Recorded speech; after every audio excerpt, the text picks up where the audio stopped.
Welcome everyone to today's webinar. We appreciate you being here and we are looking forward to talking about how to take better travel photos. I'm Melissa, Wandering Mr. and Missy. This is Keith, the Mr. The Mister. Thank you very much. And we have been working, well, we've been married for over 20 years. We have been traveling together for over 20 years. Yeah, almost the entire time, but Pretty much enough, yeah. since the beginning.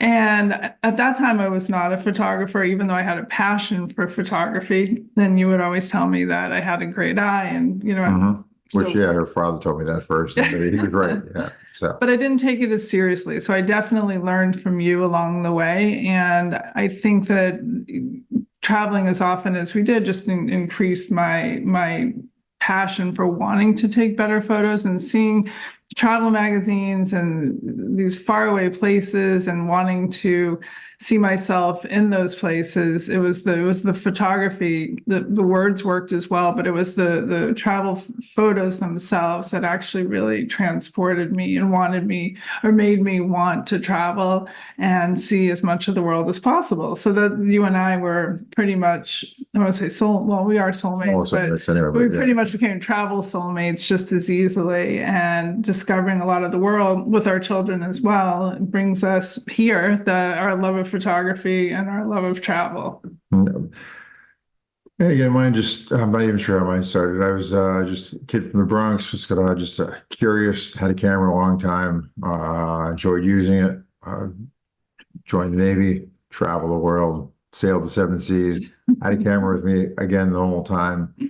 Which is good because again, the things that I thought I remembered, I can actually back up with photos. So that ends up being it was a cool thing. And then I became a professional photographer after that. And again, since we continued to travel, I was everybody selling not to bring it along. But it was kind of cathartic because I was able to photograph what I wanted to photograph, how I wanted to photograph it, not have to answer to anybody. No one's paying me. I'm paying for this, so I can get to do what I want, and it just made me happy. So this eventually evolved, and since it's kind of like it's my happy place, it just grew, and so now we want to share it. So anyway, let's get into a little slideshow just so you can see that the people that are talking to you right now know something about what they're saying. So you might want to, you'll want to continue for the rest of this hour. All right, let's go here and.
Okay. Hopefully that gave you a little confidence that the rest of the hour is not going to be a waste. So in this hour, what we will be covering is, well, we already spoke a little bit about us.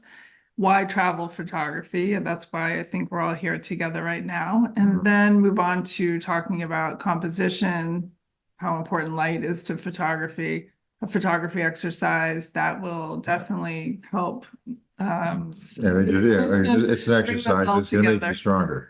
And talk about editing and sequence, and then we'll have a Q&A at the end where we can answer as many questions as possible. All right, cool.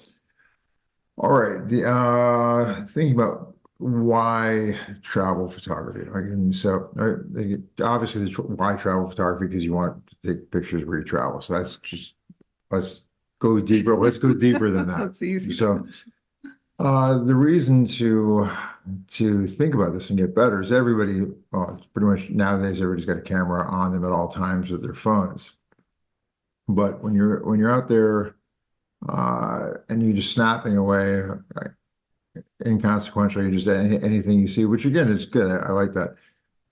But then you go back in your pictures. If you don't have if you haven't put a thought behind this, if you don't have any training, or you're not just saying natural at this, then you end up getting basically just a jumbled mess, and your pictures don't make any sense. You might have like power lines, the old classics, like trash cans behind people, power lines running every which way, objects coming out of heads, people just wherever. No one really you don't want to look at those pictures. When you look back at the photographs, when you're trying to match them up with the memories you have of that trip, they don't seem like they were the same thing. You've got the stories you're telling and the memories you've got are not of, again, things sticking out of people's heads and trash cans littered and boring pictures. With just a little bit of work, you can make your pictures match your memories. And not only will you actually, again, down the line, look back at these things and say, hey, these things, it strengthens your memories. These memories do fade. But you also be able to share them. People won't want to just leave the room and make excuses for why they just don't have time to look at your pictures, because they'll actually be good. So we're going to talk about how to compose them, again, how to edit them, and just the whole nine. So sit back and we're going to get into that. Well, and also one other thing to mention, I think that once you learn a little bit more about taking photos, and you become happy with them, which also makes you want to take more photos, which probably makes you want to travel more and discover more. And it's just this beautiful cycle. Yep. Yeah. Who knows? Maybe you'll find your latent inner photographers wanting to get out, and you'll become a professional. The point is, you don't have to be, and you don't have to have a professional camera. Your phone will do. It's not. It doesn't have anything to do with Your phone does really well. Yeah, the phones do amazing these days. So it doesn't matter what you're doing this with. It's a way of seeing. So, all right.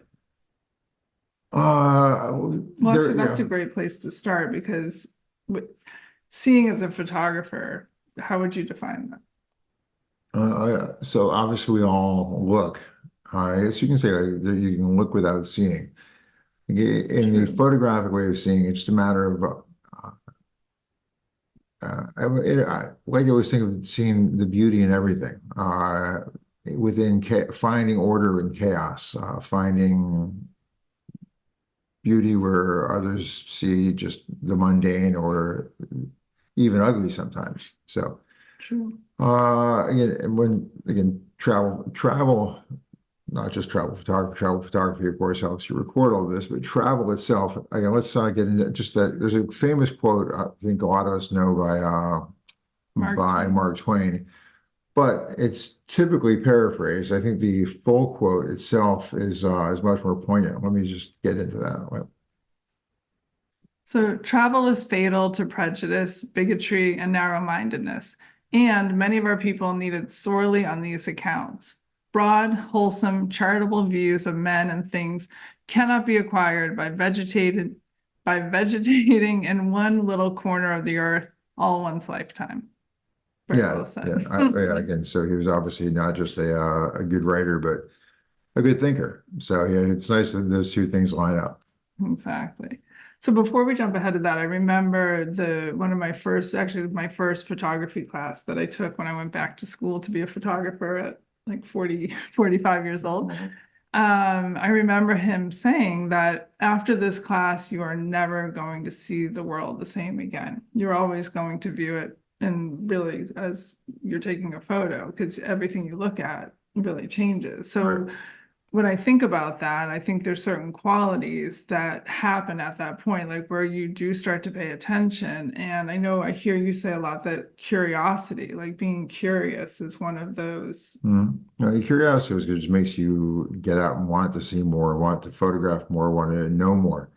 But on the seeing thing, I'll just quickly say that once you learn to see photographically, you're going to see. And Moses said that you never see the same way again, because you're going to see the world as one big picture, and every big picture is made up of a bunch of little pictures. So you're going to start to be able to parse out something interesting and cool in any large chaotic scene.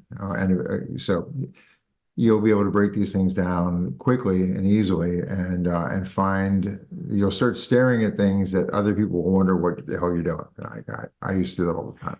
Another word that comes to mind when I think of travel photography is awareness. When I know you and I approach travel photography slightly different. We come up with a different set of images, even when we're walking around together. And part of that is we're both aware, but what I'm aware of and what you're aware of might be two completely different things. Well, yeah, part of it comes down to first you get your curiosity, which makes you want to go and travel and see things to begin with. Then on the awareness, you have to think about what it is about the place that you are interested in. Anyways, you've got the postcard images, the magazine images that made you want to go there. Maybe somebody told you something, but then when you get there, there's so much more to see. There you obviously got the things, Eiffel Tower, Sacré-Cœur, Notre Dame. The postcards. Yeah, but then after those, that's not what France is. That's just a little piece of Paris in one city and not the entire country. What I think is interesting about anywhere is the fact that everywhere has a lot of the same stuff. It's the same but different. I say we have cafes in the U.S., but here in Paris, there's a whole cafe culture. It's done so differently. We all wear clothes, but they wear them differently in different spots. Because the fashion, you've got again, you've got just the types of food, you name it. So there's again, it's the differences of the similarities. It's how we are all the same and different at literally the exact same time. It's weird that way, but it's just compelling. And this is, I think, what you really want to see and experience, and then your photographs will help you, again, explain that better than I might be doing it right now. And then what's going to be patience. Patience is another thing. You can be walking around and come across, let's say, look at this picture right here. So the people playing boule. It's actually pétanque, which is a form of boule, which is just a national pastime here in France. So when I took this, I had framed it up so these guys are on the left, and this guy was doing his measuring, but these gentlemen were walking through. Now, had I just taken the picture quickly and caught them when they were right in the middle here, then it's not the same picture. It wouldn't be as good, it'd probably be a throwaway. But by waiting, I waited for them specifically to get to this point in the frame to fill out the side and give me a more balanced composition. So that's one aspect of patience. Again, this woman down here, where she's walking across, I was sitting having a coffee early in the morning, and I saw this background. Like I really like this background, but what to do with it? I'd like somebody in it. And I saw this woman walking, so I just waited. I knew I wanted her in this patch of light, because I could have photographed her at any point. But I waited specifically for her to be there, and it worked. Had I just quickly grabbed it, who knows where she would have been. Same for the Eiffel Tower shot to the left, because to me, that shot's enhanced by that bateau coming from underneath the bridge that we were standing Yeah, on. And that that's- gives more of a Paris-scene, because if you're on the Seine, then you see those boats all the time. And I think it rounds out the whole photo, and you patiently waited for that boat to get to a certain point. Well, and I also photographed it without the boat, and it looks better with the boat. But seeing the boat coming, I waited for the boat to fill the frame to that point. So you still wanted to see some of that. So again, it comes down to patience. Don't just take the first shot and then walk away. Well, and back to your point about when you're filling the frame, when you're taking that photo with your iPhone or your camera, and if you just snap too quickly without scanning for the trash can or the Eiffel Tower coming out of someone's head, or something like Keith just explained with people moving into position, if you don't look around and just take that brief moment to kind of clear the photo of things that you don't, or wait for things to get added in to make it a more interesting Yeah, photo. and where patience comes into that is, so a lot of people just take the quick shot. Yeah, Melissa's saying you've got to, it'll come faster over time, but definitely take the time to scan your frame and look for the things that are where you want, put the things where you want them to be, and make sure the things that you don't want to be there aren't there. So The perfect segue. yeah, for the perfect segue for composition.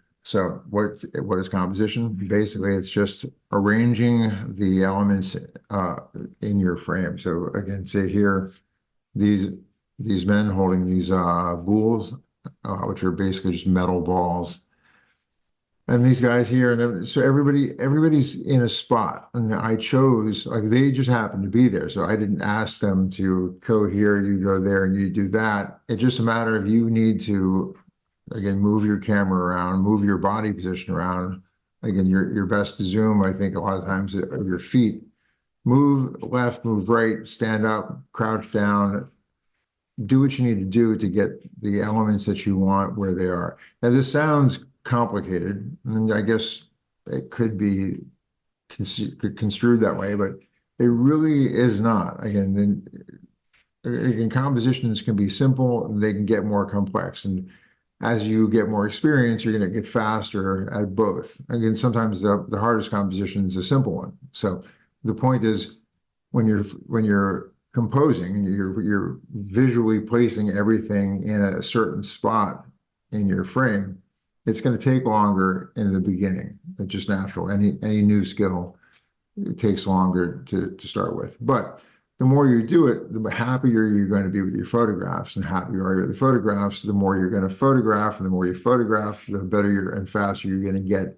It's inevitable. It becomes a cycle. So if you just start off slow and methodical and make sure that things are where they are, and the things you don't want aren't there, you're going to it's just inevitable. You're going to get happier, better pictures, and more pictures, better, more that. So And you'll be more satisfied, right, which makes you want to take more photos. Exactly. And the whole thing, it's a win all the way across.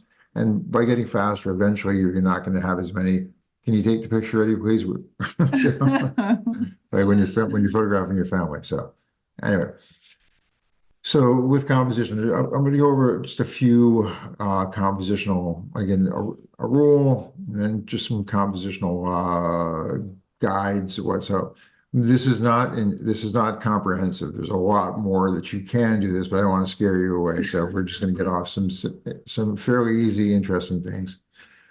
Off center is basically what it sounds like. Take your subject and don't place it right in the center, whether it's a person, a building, a dog, whatever. Just don't put them dead center. Again, the Eiffel Tower photo is the perfect. Actually, every picture here is someone off the center. This woman, if I waited for her to be dead center, it's not really the same thing. Although there's other elements that all rules are meant to be broken. So there are ways that you can put something dead center, and it can be a great shot. But in general, just move things off, because a lot of times your brain it wants order. And as soon as, like, if you put something dead center, your eye goes, that's where the first place your eyes go to when you look at a photograph. First dead center, and then it goes to where things are different. So your eyes go to the center, what you want to see is there. Your brain says, okay, let's go on to the next thing. And if you continue to look at it, your brain sitting there tapping its foot, waiting for you to getting bored, wanting you to move on. And so suddenly you lose interest in that picture quickly. So move things around a little bit. It's like your picture hanging on a wall being slightly off. Even if you don't know at first what's wrong, you're going to go, something's wrong. You're going to figure it out, go straight. And as soon as it's straight, bam, you now can look around. So that's why you move things off center. It just gives a little visual tension and makes things, even if you don't know exactly why it does, it just makes things a bit more interesting. It makes you want to look at it longer. Rule of thirds, we'll go into it with a little bit of depth shortly. So I'll get into that in a minute. Depth. Okay, so that is, again, these are photographs are two-dimensional, but to give depth, you're looking to add layers. So it gives you, it makes it feel more like you're there. It makes it feel more three-dimensional. So here we've got these men with their hands and those balls right there in the foreground. These guys are in the middle ground. And typically, like in a situation, you'll put like where you've got 3 dimensions or 3 layers, you'll usually put your subject in the middle layer, and then you got your background where these guys are all. Here you basically got 2. So if you got two layers, your subject is usually going to be in the foreground, and then with your background, obviously. Here you've got a dimension where it goes from somebody, or this case, a statue up front, and then fading out to they just go to the background at an angle. Here you've got obvious foreground, middle ground, background. Same thing here, your foreground, the locks, and this piece of bridge. And then your background is the Eiffel Tower. Your middle ground is the boat in the river. So again,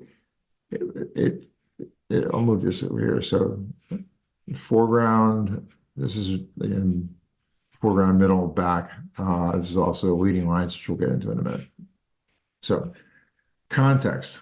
Context is seeing what's like where your subject is living in essence. So if I just zoomed in on this guy and you didn't know what was going on, you don't see all the people around, you might not really know what's going on. So you pull back, you should add more. Suddenly know it's going there's other people playing. These guys are obviously playing right next to him. These guys are just kind of wandering through the field for some strange reason. and then you got the spectators in the background who might just enjoy watching the game. Maybe they're waiting for the next game. Okay, let's go back there.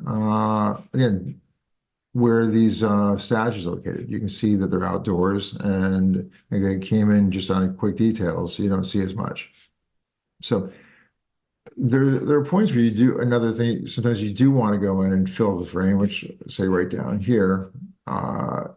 But more often than not, I'd say your go-to is to give some room around your subject so you can see where your subject fits in with the world. So that's context. Alternative alternative angles. Just basically, you take your first shot, whether it's good, bad, or not. Again, a lot of times you'll think it's going to be good, otherwise you wouldn't take it. Regardless, take more, and don't just keep taking the same shot, because what's the point other than maybe blinks or something else? But move around. Like, okay, after you got that first shot, I'm a big advocate of take that first shot, because I call it the safety shot, because if something happens, you can't get another shot, you at least have that one. But once you've got that one, now move. Like if you've taken it from eye level, crouch down, take one looking up, take one from like one of the sides, take them from both sides, bring your camera and shoot it from up high, shoot it at an angle, do something different from what you just did. Maybe all the rest of them are bad, but you wouldn't know that unless you actually did it. The more you do this, you'll start to recognize maybe you have a preference for certain angles. When you find, okay, maybe this low shot worked better, you start to have maybe you'll start having a whole series of shots taken from a low angle because you like it. But you don't change these things up, you don't find what works better for you. And as time goes on, you'll start to gravitate toward these angles that you think will work better faster. And even then, I still say take a couple extra shots just because things change. Repeating patterns, just something you can find out again in nature. Something about repetition just becomes interesting. Where she is, I say, okay, well, that's interesting. Why is this shot interesting? Well, part of it is her dark coat on the lighter background, but other parts are she is a vertical shape. Again, verticals here, vertical there, vertical there, vertical there. And laid across a whole bunch of repeating horizontals. So you have a bunch of different repeating shapes in this one shot. Here, verticals being what's the Eiffel Tower, this, that column, that part right there. You got horizontals in the boat that it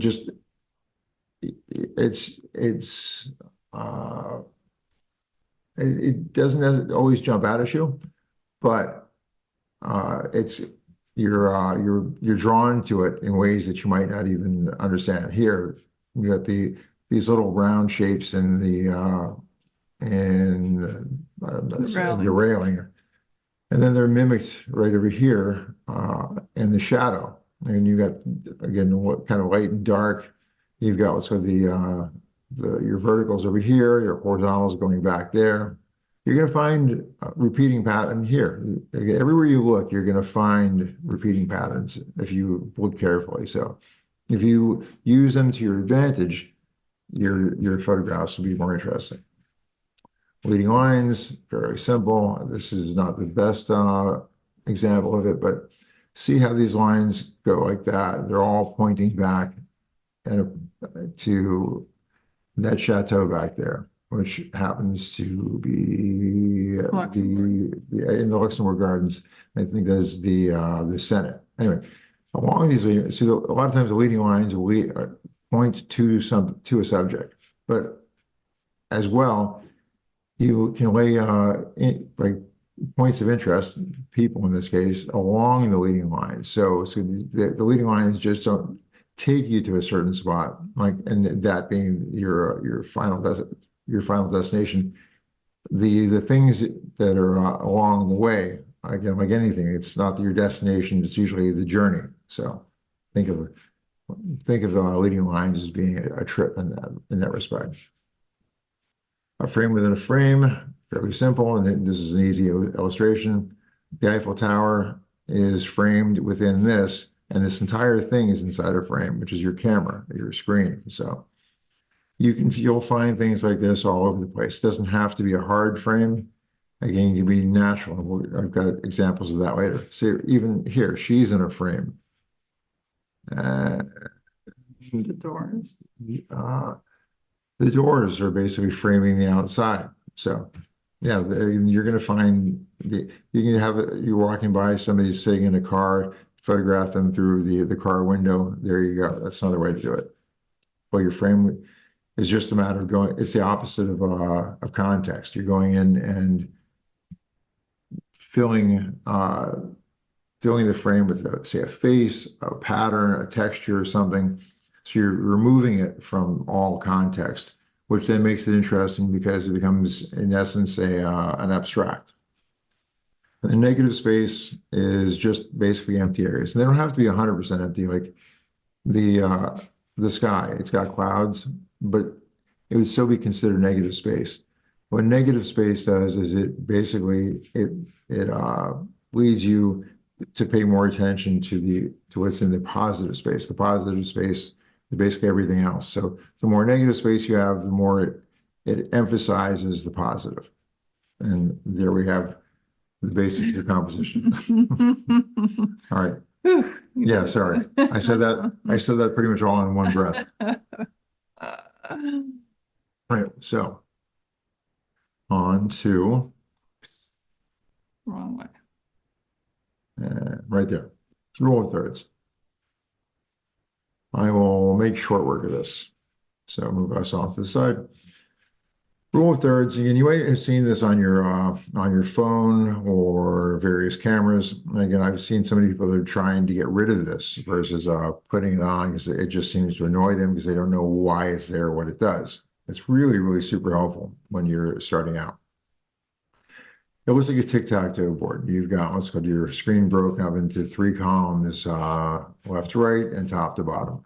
So seeing that, the reason for it, you're trying to place the objects of interest on one of these lines. So whether it's the horizontal lines or the vertical lines, these are where, and this brings you off center as well. So if you place your subject on one of these lines, it just makes it more interesting. If you can get your subject on one of these, the intersections, extra points. Those are just made. Now, you win. So, and once you've got your subject there, that's your goal. You play the other interesting things. If you can get them along the various lines, say here, the men in the back, and they don't have to be literally exactly on the line, but close to it, close enough that you feel that they're there. So their hands with the balls right there. That's close to that line. You got the guys sitting in the background, their heads are very close to and these guys are standing, they're right on that line. So you got the guy doing the measurement, he's both on the vertical and the horizontal. And this guy right here walking past is on the vertical. See, don't worry about the horizontal, bisecting him. And this guy over here. So basically, you've got the points of interest are all lined up along these lines. So again, this is your goal. Will you do it right off the bat? It takes a little bit of doing. That's where in the beginning you have to have the patience to look in your frame and kind of see where they are. Having this grid on there is a game changer because it makes it that much faster where you can place your subjects. Eventually you won't need that. I can pretty much look at a picture and look at my viewfinder and I see what I want, put it where I want it, and I can do it quickly. But I've been doing this for decades at this point. So don't think you're going to start. You'll get there faster because when I first started this, they didn't have these grids on these things. So actually, you could buy them, but you have to buy these things and have to install them. Now they just show up. So, all right. Okay. Lighting. The importance of lighting. Without light, you see nothing, and therefore we have no photographs. So, okay, we'll get that point out of the way. Light has different qualities. Light can be ugly. Light can be beautiful. So light will emphasize your subjects. Again, certain light will make the color come out more. Certain light will make it seem dull. But the types of light we have basically are available light, which is, like it says, available. Any light you happen to walk into is the available light. If you're in a room and the light's coming from the windows, that's the available light. If you're in the dark, yeah, like we are right now. This is 100. We're 100% available light. If it was nighttime, this room was dark, and I flipped on the light switch, suddenly now the incandescent lighting is the available light. So if you're outside, the sun is the available light. So whatever happens to be there is available light. Now, light also comes from wherever the source is, it's the direction it's coming. So front light is usually the most boring light. Again, it can be flattering on faces because it fills in shadows. Almost good if you've got, again, if it's a bad skin day, you're going to see less of it because shadow reveals texture. So the less shadow you have, the less texture, and in many ways, a less interesting shot. So it's flattering if you're it's going to hide something, but in general, like on objects, even on faces, unless it's managed well, some side lighting or some kind of other direction lighting is better just because of the way it does show texture and detail. Side lighting is just light coming from the side. And none of this is not rocket science here. Pretty much what they are is exactly in the wording, but I'm going to explain why it's good. Side lighting, light coming from the side. Okay, neither of these are examples. This is front lighting, Well, we and go on. yeah, so we're going to go into that. And then so side lighting gives you some directionality, shows texture, makes things a bit more interesting. Backlighting, literally, it's light coming from behind your subject and into your face and or your camera lens. Harsh is just again, I'll have to show you that. Flat lighting is say on a overcast day, like if you're in Seattle or London or frequently Paris, it's you got overcast gray skies and you don't have shadows to help you with texture. So it's the colors tend to wash out a little bit. Your less detail.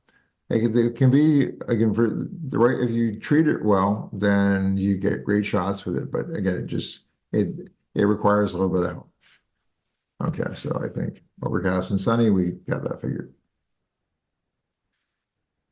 So here's an example of front light. Okay, see the shadow, well, you can tell it's front light that there's no shadows like on its surface. And the shadow, your shadow is pointing toward it, or other shadows are pointing directly away from you. So the shadow of the object is falling directly behind it. So in this case, it's not harsh, but it is definitely front light. And this was shot later in the day. So you can tell by this shadow here is longer and pointing toward, and why it's front light is because it's pointing away from you and toward your subject. This is pretty harsh light, and technically this is side lighting because again, if you moved to the left and you're facing it that way and along the lines of the shadows, then that would be front light. But moving around, so you see the side here is in shadow. That face of it is illuminated. So that makes this direct light, or this makes it side lighting, and it gives you some detail here. This is pretty harsh light as well, but even though it's later in the day, which you can tell by the length of the shadows. As the day goes on, the shadows start to fall longer and longer and longer. All right, so this is side lighting on the building. These people are in shadow, so we won't really count them because in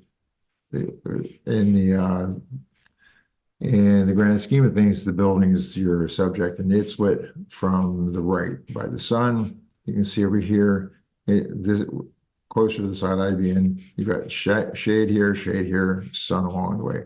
Seeing from an angle, where you can see more than one side of your object, again, I think makes for a more interesting composition, and having where you get the shadow and the sun showing you a bit more detail, and it makes it more interesting, I believe. Okay, front lighting again. It's the rough So time of yeah, it's a day. rough time of day. This is like getting close to noon, and really the lighting's nobody's friend at this point. So in order to make an interesting image, you're not going to rely on the light. Here, you have to rely on your composition. So that's why I've got these things again placed off center. Again, and you kind of have some leading lines going in there, and your negative space is the sky pointing you right down into here. But the main thing here is that your light isn't what made this shot, it's the composition. So you can tell just how frontal, there's just nothing. It's kind of blah lighting wise, but the composition works and makes it an interesting image. This is backlight, which, look at the shadows. Their shadows are pointing toward the camera.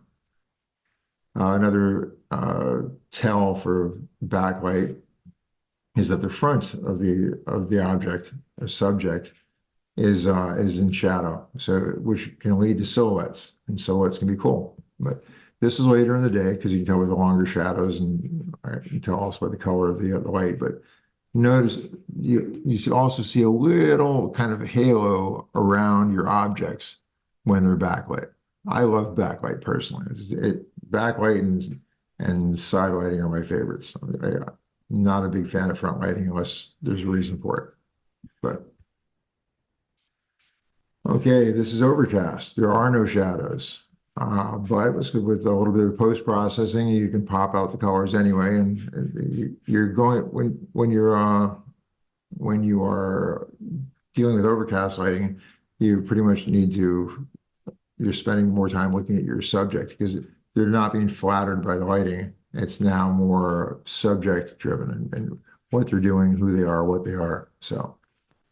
Well, I want to interject a quick question. What is the most favorable light in your opinion? I know you said what you like, but I hear a lot about golden hour. I hear about again, morning light, like when the sun's first. What the most favorable lighting? Again, it all depends on your preference. Now, everybody seems to love golden hour, which is the hour. It's not technically an hour, but it's like it's the time right after dawn. Right after the sun rises or just before the sun sets, that roughly hour, your light is kind of golden, which hence the name. The sun is low in the sky. The shadows are very, very long.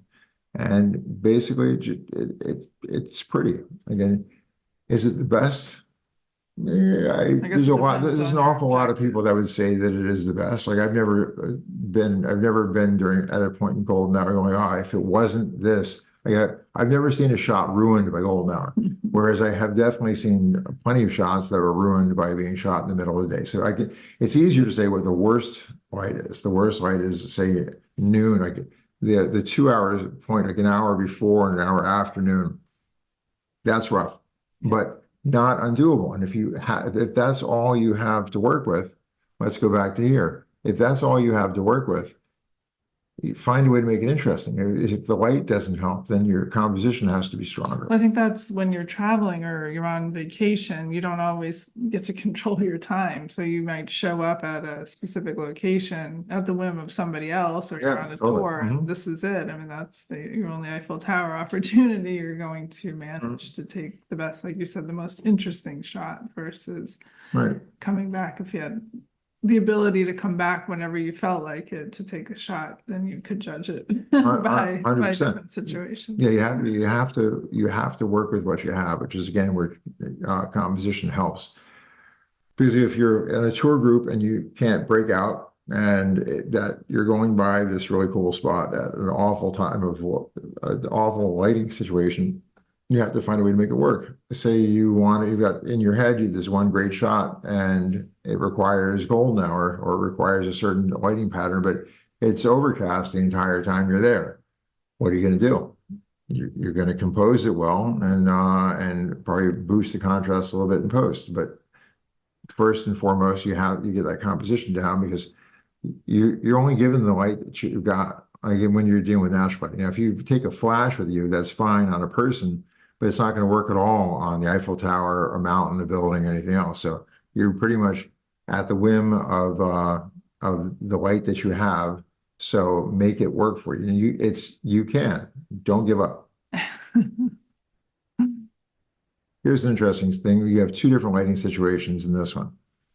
The building in the background it's not necessarily super obvious unless you look, but it's being lit from the right side, like right over here. So the shadow's falling from here back, and it's light from here over. So that's how you can tell that it's the easy way to tell side light. So the sun's coming from this direction.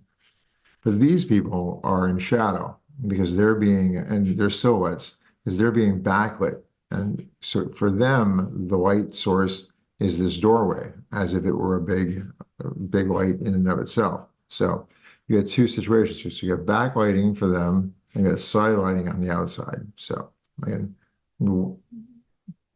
it's like you can. The reason actually to talk about this is not that you remember the names, because it doesn't really matter. Again, it's just being able to identify it so that if you actually you find that you like a certain type of lighting, you know what it is, so you can then go, I'm going to look for this. Like, no one really cares if you remember if it's backlighting, side, this or that. As long as you can remember enough to be able to look for it because you've identified that you like it. Well, that's to another point, which I know we've discussed a lot of times when we show up. Let's say we live near the Madeline, a very large structure that can be half in light, half in shade or shadow. It could be 100% almost in sun at different points of the day. Like, but as you move around the building, like you get to choose, meaning if you show up at a situation where the lighting's atrocious, but it's large and you can move around it. I mean, there's things, like you said, use your feet, and there's things that you can do to enhance your opportunities. Yeah, again, a building is only front lit if you happen to stand in front of it. Like, or in that side, in that area where the sun is at your back. If you move around the side, the sun hasn't moved that much, but what's good, you have, and now you're seeing the shadow side. So now, without having to manipulate the building at all, you've gone from front light to back light to side light, wherever you want, as long as you have access, again, to a decent pair of shoes and the ability to walk around it. So, but to be honest, like I feel that I've become, I don't want to say a lazy photographer sometimes, but you just accept something for face value, and you don't think, you know what, I can just walk to the other side. And then even if you were taking a family photo or you had your kids with you or something, and you're in this position with ugly light and you hate it, but if you walked 15 feet around to the back of the building, you get the beautiful architectural shot, the monument you want in the picture, and your kids in better light. Yeah, again, it's easy to do. You just have to remember that you can do it. Exactly. It's easy to forget. Give yourself permission. Yeah. Here we have just flat, straight on, harsh sunlight, and it's working. Again, it's popping the colors. Again, it's deepening it's saturating with the yellows and the blues and whatnot. You can see that it's close to noon. Look how short the shadows are, and they're falling behind him. But so it's again, short shadows, very harsh light, very high contrast. It definitely works in some situations. Well, before we get to the exercise, do you want to go back through some of the photos in the gallery? Then let us. So I'd like to talk, just show a little bit more. Yeah. Okay. I'm going to show you a few different compositional things. Okay. When we're talking about changing angles again. So this is in Venice. This building can be shot from all sorts of different ways, but Melissa had taken the shot, which I've always loved, and shows a lot of creativity, showing the reflection. So this is showing something that most people are going to photograph straight on. She chose to photograph it from this angle, which also, again, becomes a frame within a frame. It's an alternative angle, a frame within a frame. You've got what's called various repeating patterns. You got the verticals, you also have the horizontals going through there. You have, again, color harmony between the yellows and the blues. Again, there's just so much to love about the shot. It's not as straightforward as you would think, but you just look around. Again, don't be satisfied with the first thing you see. This is a great example of that. Another, let's see, here's one on patience. Where did it just go? This is in a subway or train station in Portugal. Again, so you got cool shadows and the architecture and everything. It just kind of looks cool, but the patience comes in waiting for the people. Now, yeah, which happened. These three happen to be Melissa and our daughters, but I saw this happening, and I moved over and I was waiting. So I saw people coming down here and they're about to go up, and I just waited for the right moment. So we've got nice spacing between them all. But you didn't mention that to us. I didn't either, so. They didn't know that. Again, she just happened to notice that I wasn't with them. And it's when she's taking over. But it's a lot of our vacations. Yeah, I tend to wander off. But it was good. And I did take other pictures, but this is what I was waiting. I knew, or I was hoping that this was going to happen, and it did. So other pictures, as they come down farther and they go up, they start to merge, and it doesn't look anywhere near as good. So again, just an example of being patient. And let's see. There's backlight. Again, just popping over. It's very obvious backlight, but it's beautiful.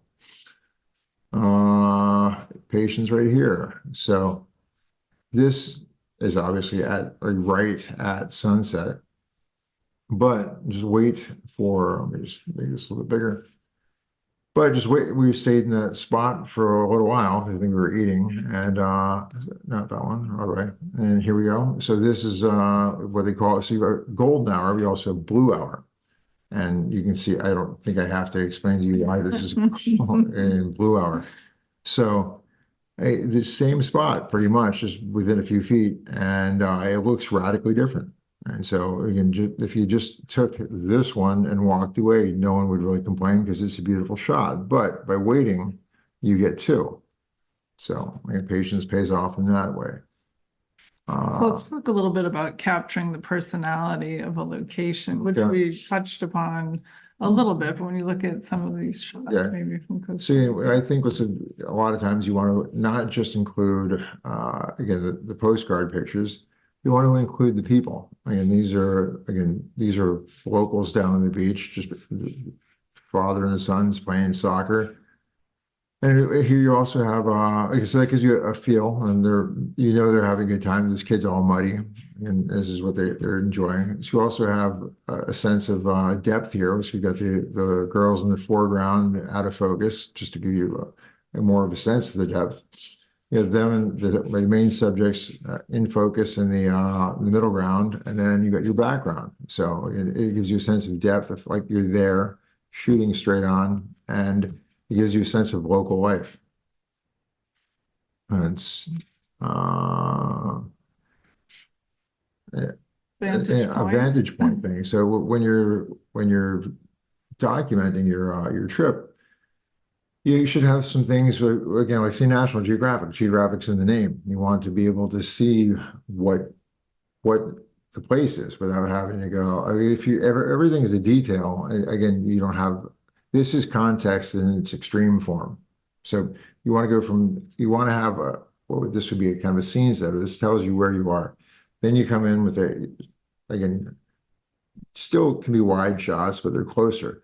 Then you get even closer, and then you get down to the just details. So you make sure you have a whole range. So you don't shoot too many of these. You shoot as many as you want, but you edit it down to having some places to identify where you are. Then you got to come in and see more of an eye level, street level scene. Then you can come in and start to look at various details. Let's see if I can pull up an example. Okay. It's a good frame within a frame. Okay. If you want. Okay, so let's off the detail for a second. A good. I like this yeah, box. Yeah. So easy to understand frame within a frame on this one. Let's see over here. Perspective. So as opposed to standing up and taking the shot from around here, I put the phone down on the ground and face. This is shot on an iPhone, and just tilted it upwards. So now the people are looking up at them all. Everything is just a different vantage point. And of course, I took a few shots, and I saw the birds coming. So you just keep shooting and hopefully get the bird in the right spot. So that worked out. Again, that was two things. There was patience, and that was again choosing a different angle. Mm-hmm. You go in and document. We drink a lot of coffee, and this is France. So you've got espresso and bread. I remember we were in Uzes, and we went there like 3 days in a row. And I remember we loved the baguette, and we enjoyed that morning coffee. Like it brings you right back to a specific time period. I actually remember. Yeah, and you know that it's not Starbucks, and it's not some American place with huge jugs of coffee. Although I like lots of coffee, but another thing with your places, again, looking at the details, that every place has structures with roofs, but the roofs are different in different places with different cultures. Yeah, I don't know, So it really appeals to me, roof. I have, yeah, we Rooftop both seem to like photos, rooftop photos. Again, say you take your rooftop photo, in this case, around dusk. And again, it gives you some interesting color. Your texture's starting to go away, but you have some because it's such a textured environment. And again, it gives you a feeling for where you are and some of the details of that particular culture. So that was Italy. And where's one I have right there? Here's one in France. This is in Paris. Completely different. They're buildings with roofs, but there's a different charm to each of them. Yeah, in Murano, again, you've got so the colors which they're known for. And here again, you've got lots of repeating patterns. You have contrasting colors. And yeah, there's compositionally, and the color harmony works, the geometry works. So don't just take a quick picture. And again, everything in this frame was placed intentionally. So subway station, Paris has got some beautiful ones, and this was taken from the stairs going down, and again, repeating patterns.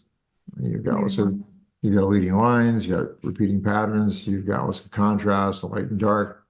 Yeah, it's just a subway And a sense station. of place, That's it. because transportation Right. is a very important part of telling your travel story. Totally, transportation is always given. And where's that one? I Good love. Venice, I'm a big fan of. well, always. Yeah, I love it. I love These shooting. are family photos taken by Keith. He never lines us up, and Yeah. I'm more the okay kids get together, where Right. he is definitely taking more candidates of Yeah, us as a family. And I love it because we had this tired. I think we were on our way to Sicily, and I think we fell asleep in the Rome airport, and we're finally on the last leg of the trip. And as always, he manages to get a stay shot. awake and get that To shot. get the shot of He has everybody it, exhausted. Every vacation, apparently, we show up tired a lot of times. Again, again, cool wife and kids in Lipari Yeah. in Sicily. Let's go just hang out playing soccer, take a quick shot, done. Now you get just kind of a feeling like you're there, Mhm. and I hope you don't get hit by the ball. Yeah.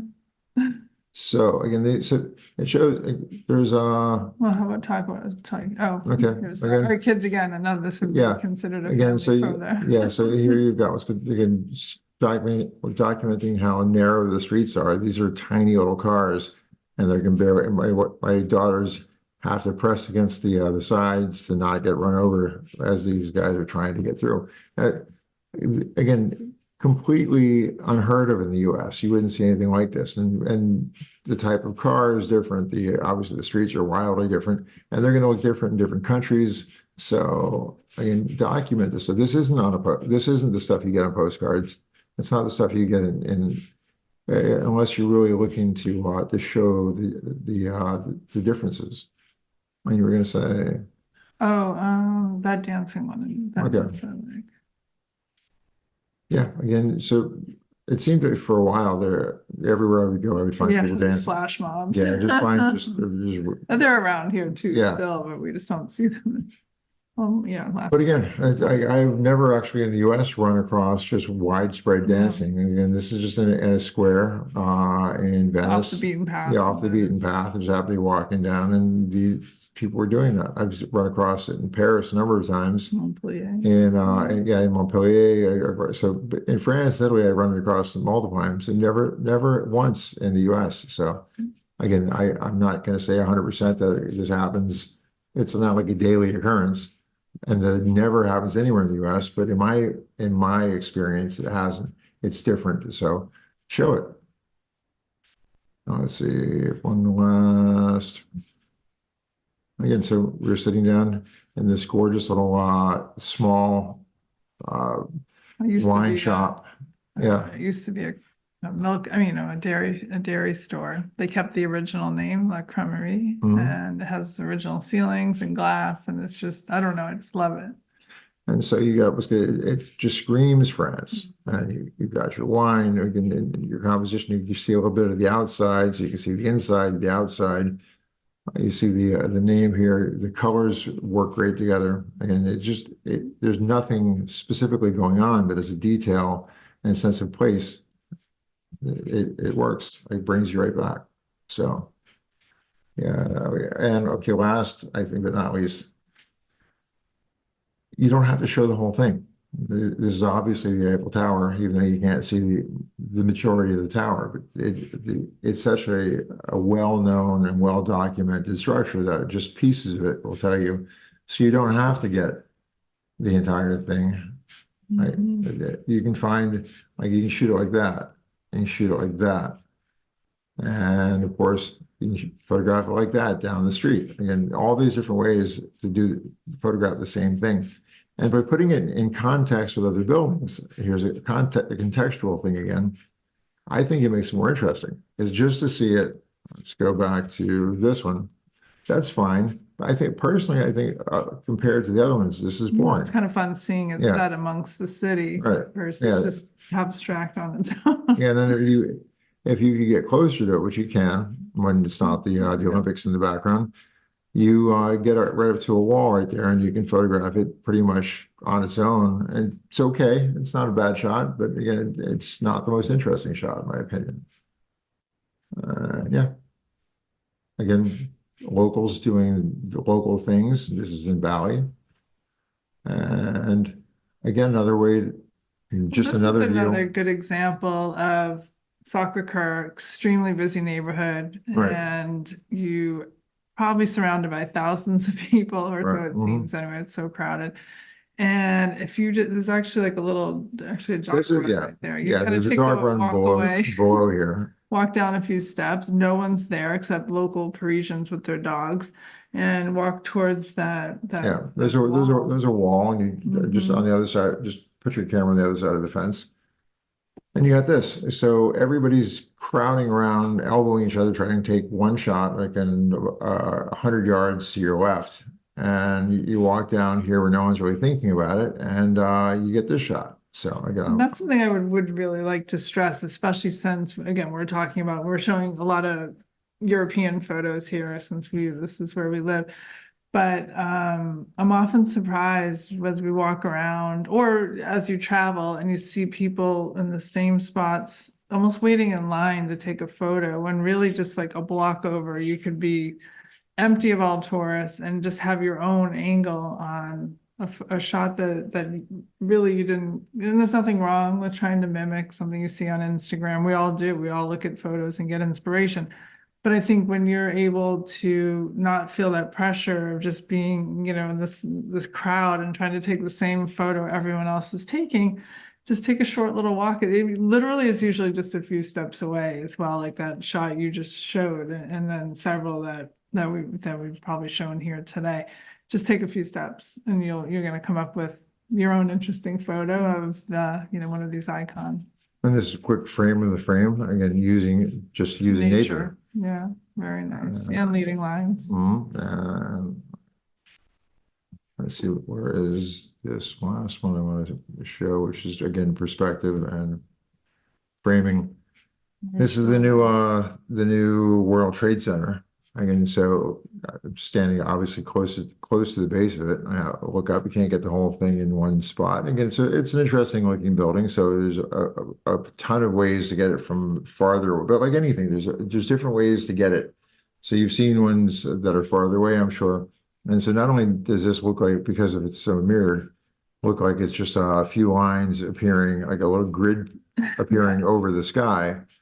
But then by including some of the vegetation in there, it just makes it gives you a sense, it frames it in a way, but also makes you feel like it's real, as you can identify what these are. So even if you didn't know that per se, this helps out. So, and you'll find that just reality, you rarely ever get that unobstructed view. So while you can do that with cameras or even with painting or however you want to do it, Why? Again, making it seem somewhat real just helps put you there.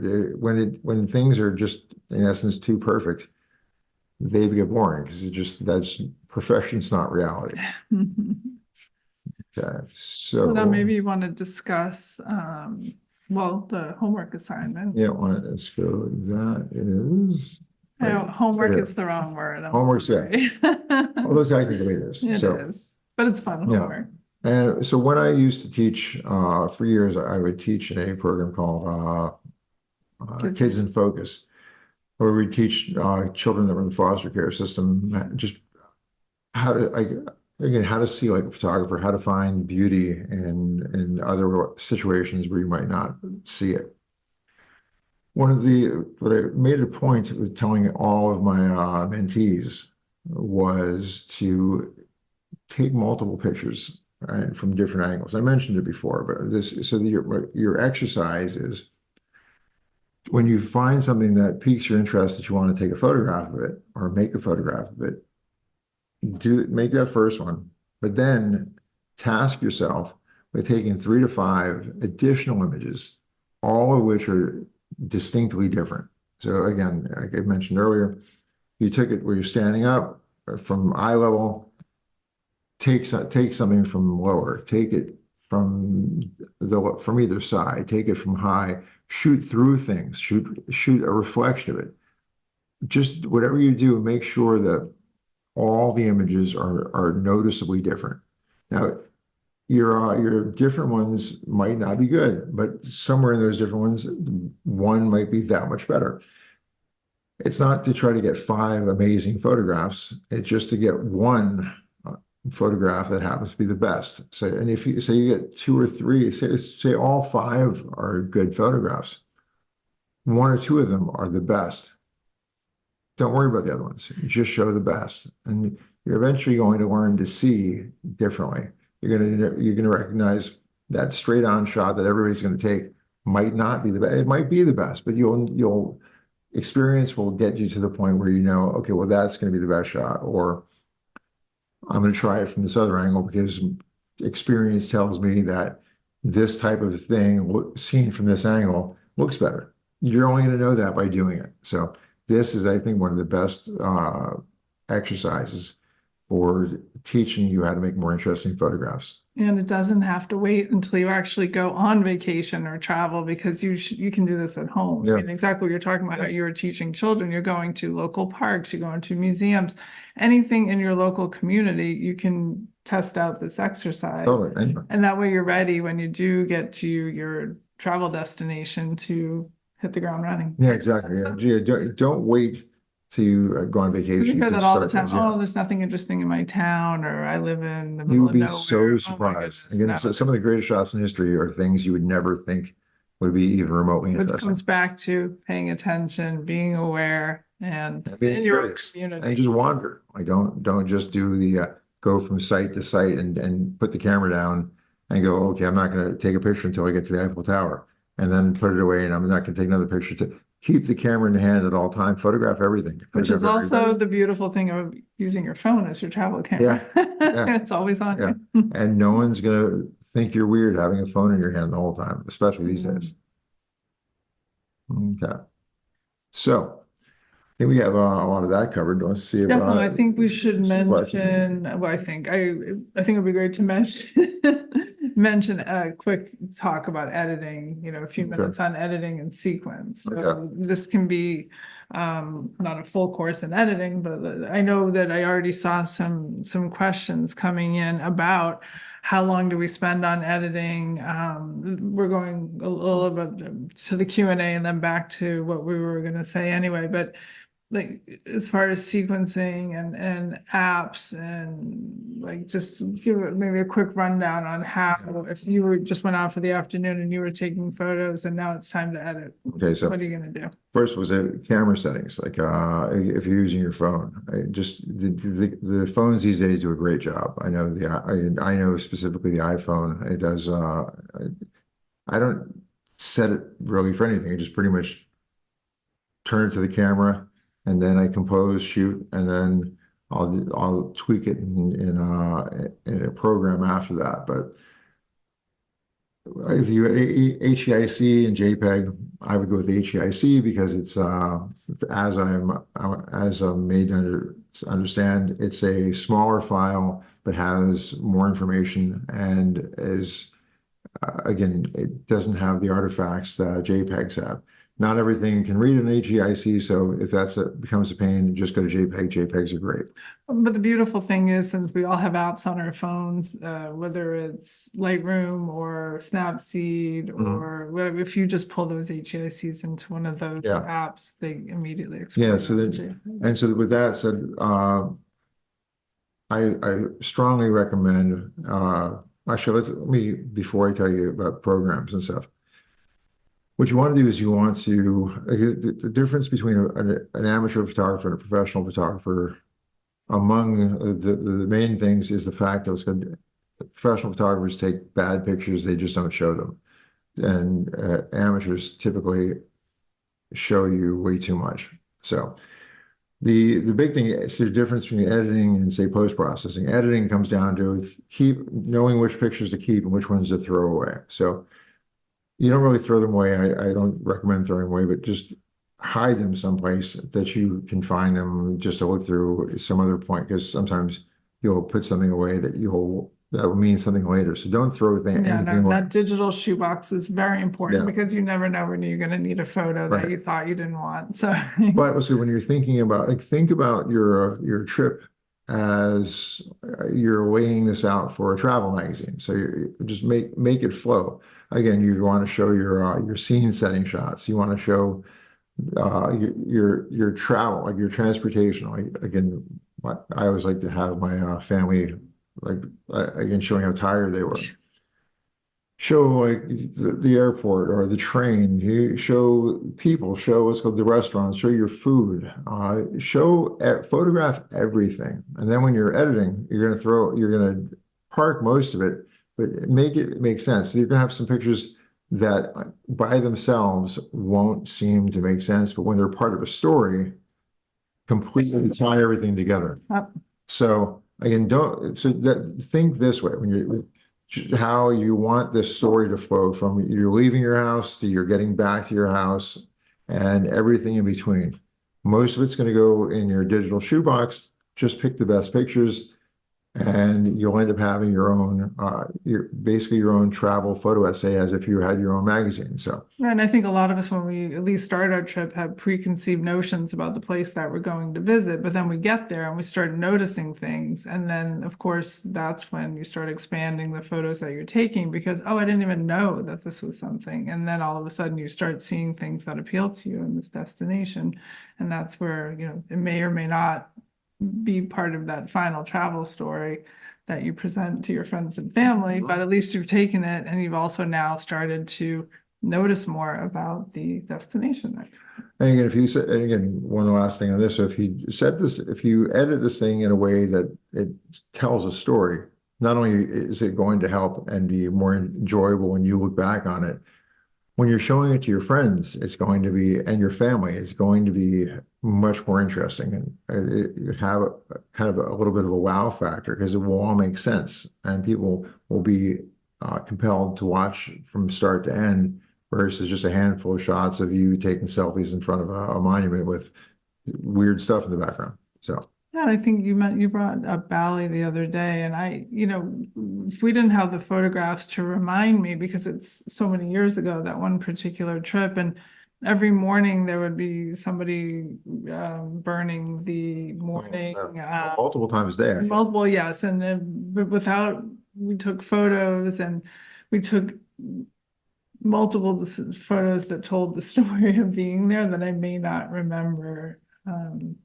If you didn't look at these things, you might not remember because they were so photos. Right. If we only took photos that were showing a specific monument and didn't show all the things that remind me that the Balinese people are some of the nicest people I've ever met, that I took a class for tie-dyeing this beautiful thing and I left my bag at the man's place. He drove an hour and a half back and then you took a portrait of him after he he dropped that bag on. Like, these are the things that bring me back to like remembering every single detail of that trip, because there's like photos as anchors that just remind you of the special people that you meet, the delicious food that you have, the experiences that make you want to visit or not visit, Yeah. a place again. So Exactly. anyway, but I digress. Okay, so after that, again, I would recommend strongly that you do a little bit of post-processing. Don't go crazy. Again, don't just hit everything with some filter that just has some obvious effect, because these things go out of style. And you look at it now and go, well, you might love it. Then later on, you go, oh my God, that's so. Presets as well. Yeah, these presets. Again, everybody's got a preset they're selling. I'm not selling you any presets. My thing is, you can take a bunch of photographs. Don't apply one preset to every one of them and think they're done, because different shots require different handling. So when you first get rid of most by editing, you take out the ones that aren't what's really worth showing to everybody. Now you're left with far fewer images. Since you have far fewer, you can now give each one of them some attention. And say a couple apps like I am a big fan of like if I'm editing on my phone or an iPad, a program called Snapseed, which is a Google product. It's free. It's comprehensive. You can do all sorts of, you can do way too much stuff with it. Like I don't use most of it. Most programs I think do way more than I ever want to do with them. Lightroom is a great one. It does so much. I use Visco. Yeah, Melissa likes Visco. There's a whole bunch, but just treat them like salt. Too much salt will ruin. Salt is great. I put salt on practically everything, but you put too much salt, suddenly you ruin the taste. So, like spice, a little bit makes it better. Too much, kind of inedible.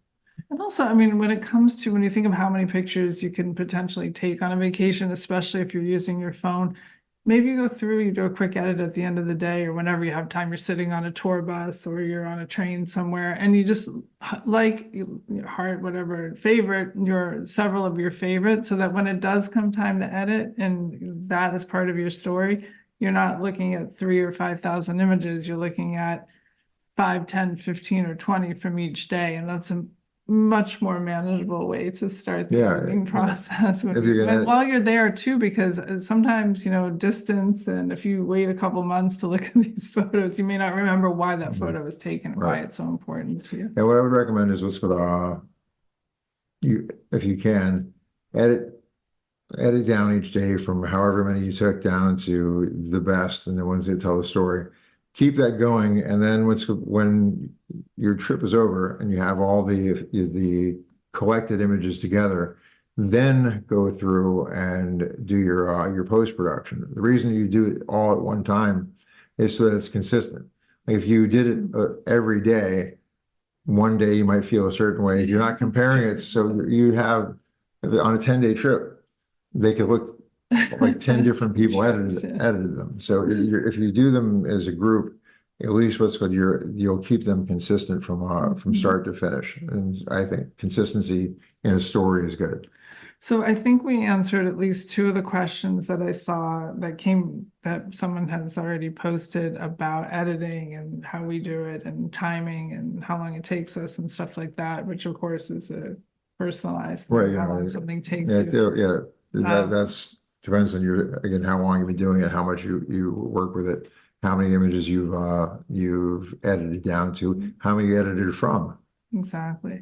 So with that, I think we have a few other questions that would be great to address. I don't think we'll get to them all because I know we're probably already over by quite a bit of time right now, but we're over time and we're happy to keep going. And I know that this question has come up a few times, and I think I even asked it earlier before I saw it come up again here, but can I use my phone as my travel camera? Oh, yeah, again, I think we were answered, but that's obvious. You definitely can. Phones are amazing these days. There was a time I remember decades ago at this point, there was it was in Jack London Square in Oakland. And this gallery was showing a show of just like basically, I guess they were iPhones, but just phone photographs. And at the time, phone camera technology was pretty sparse. Like it was really nothing. You weren't expecting anything good to come out of them. I was amazed at how interesting the show was because it's not the camera, it's the photographer. And again, they worked within the limits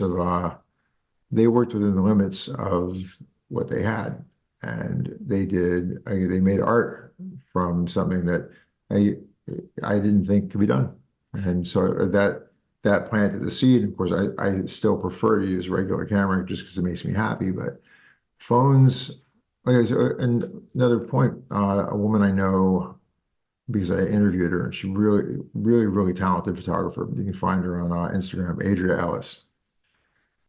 She does a lot of great work and does a lot of work in Cuba.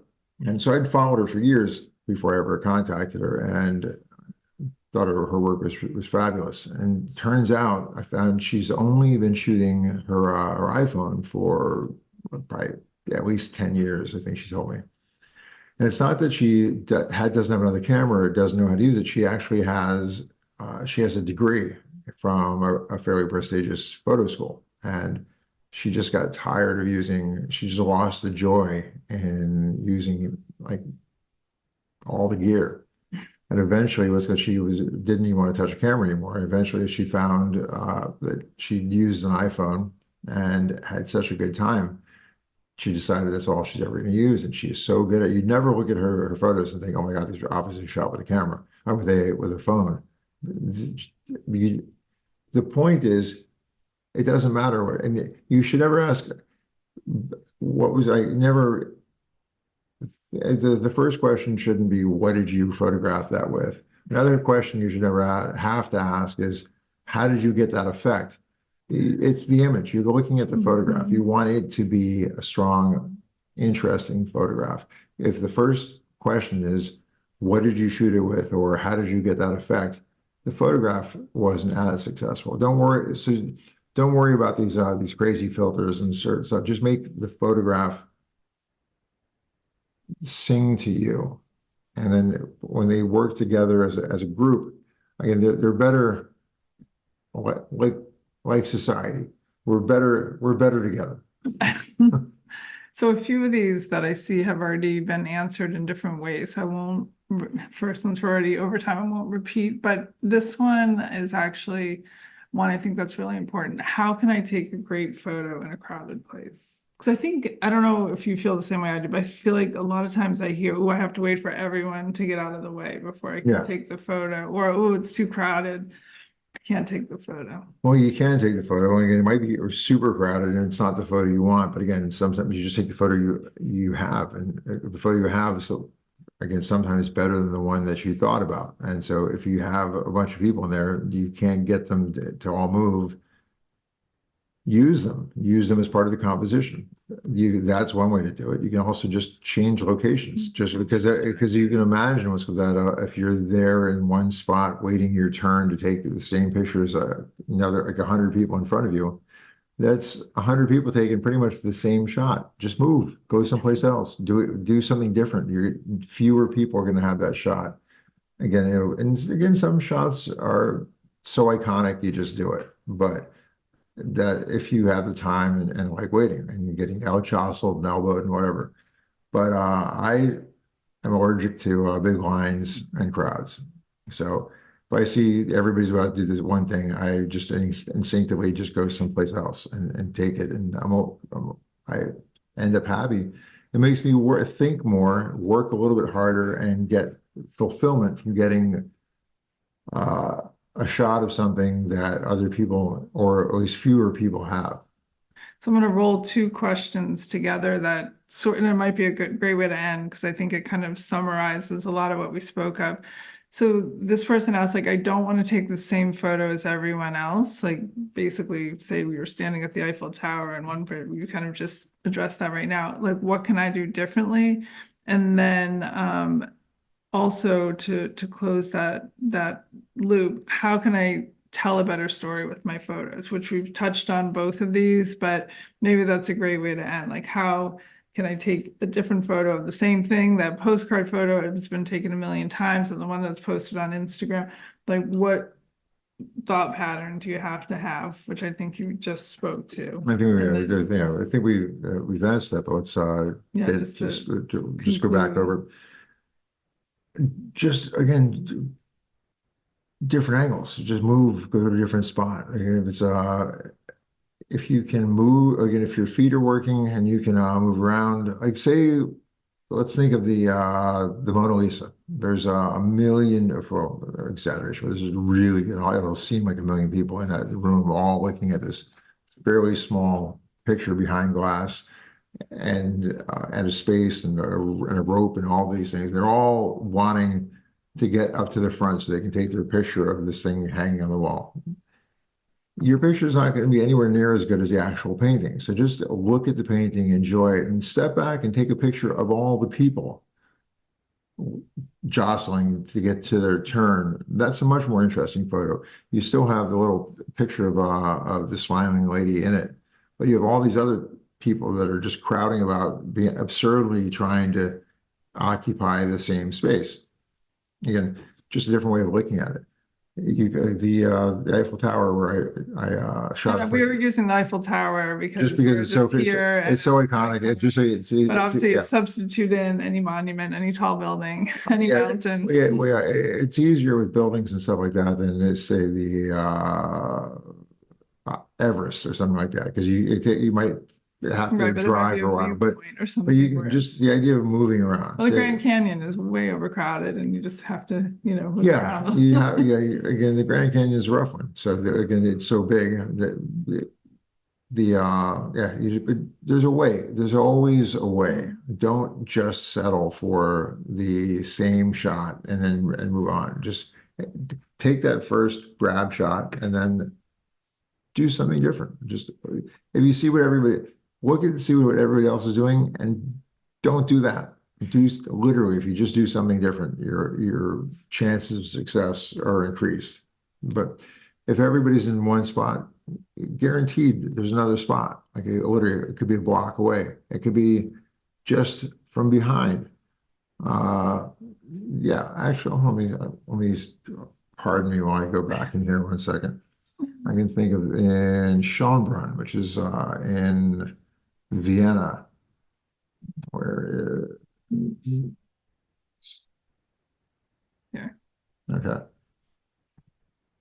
So there's everybody's over here photographing this waterfall from behind. And again, I could see when I was over here that there was an opening in these rocks from behind it. I'm like, okay, well, there's nobody back behind it. Everybody just wants this picture of this falling water. So I figure, well, let me see what happens if I go back behind it. And this isn't even like there's a ton of people. This is like practically nothing compared to some situations we've been in. But then by walking back behind it, I shot through this. I get a more interesting picture, I think, of Schönbrunn than most people are getting.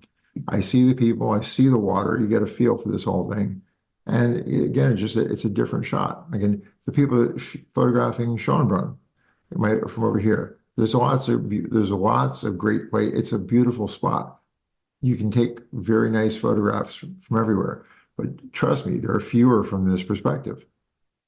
Yeah, and I think that's a great way to summarize and conclude the Q&A, because when you're trying to tell a travel story or trying to take a great travel photo, you just summed it up, because it's move around a little bit, get off the beaten path, think, just take all these little tidbits that we just gave you and just really go down that street you wouldn't have thought going down, or safely, of course. Yeah, Like make choices just be better. curious, look around the corners, follow the sounds, and photograph it all. And from what's going to full repeating patterns and colors to again, once you start putting these things together, you start to see like that's almost like the same shot, just with less color. And here's these people were actually just standing there. It looks like I posed them. I didn't. I just literally happened to walk over. They're all standing there. I looked that way. They looked back. Literally as a group, how strange, Yeah. but like it happened. the Guy Like, with yeah, the camera, let's look at. yeah. So, But you're off the beaten path right. right there. Yeah. So that Yeah. photo doesn't happen if you're like Yeah.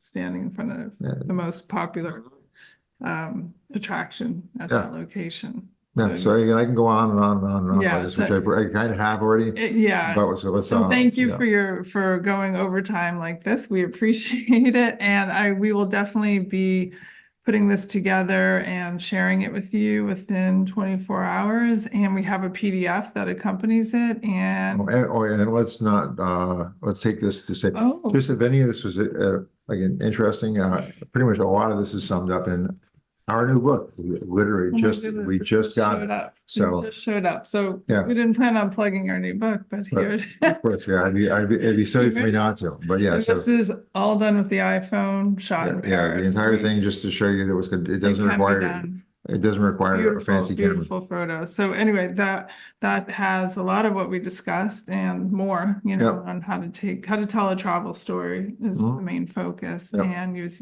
your iPhone to do it. And you can go through at your own pace. You don't have to sit here for an hour and change what's in that. So So- thank you for letting us make that little plug at so- the end. All right. So I'll be in touch with you tomorrow. Any questions, just send us a message, a DM or an email. Cool. Thank you so much. See you All next right, time. ciao. Bye-bye.